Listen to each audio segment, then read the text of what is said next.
Let me explain another kind of leverage that's available to everyone, including yourself. Incidentally, if you get nothing more out of this video than a better understanding of this little simple concept I'm going to explain, you'll have gained something very valuable for watching it. Imagine, if you will, you own a company. You employ just one person, me. I work for 8 hours on Monday. You work for the same 8 hours on Monday that I do. Now listen closely. You get paid on 16 hours worth of work because you take a portion of my productivity as income back to yourself. You're leveraging off my efforts because I'm your employee. So theoretically, the more employees you have working for you, the more leverage you have. However, have you ever had employees?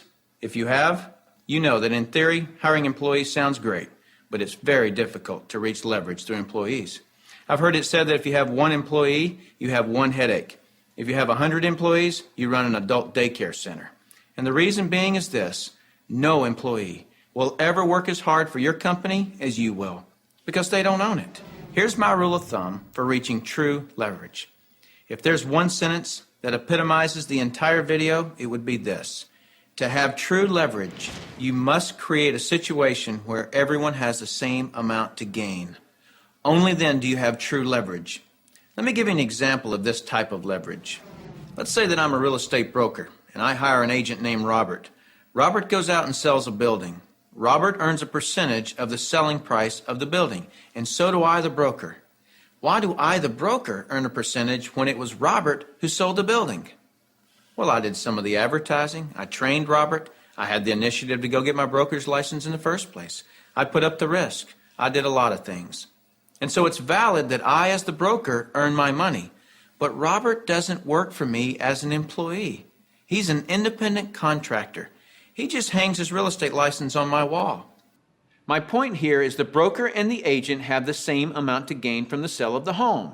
It is totally in the agent's interest to earn more money, which is a form of leverage for the broker.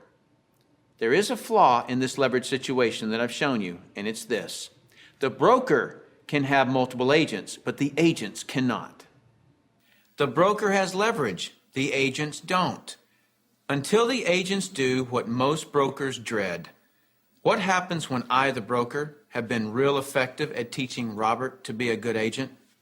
What's Robert going to want to do in a couple of years? Be his own broker, right? Is this good for me, the broker? No, because as soon as he becomes a broker, two bad things happen to me. Number one, he breaks away from me and I lose him as an income source. And two, worse than that, he's now my competitor that I trained. He knows all my good stuff.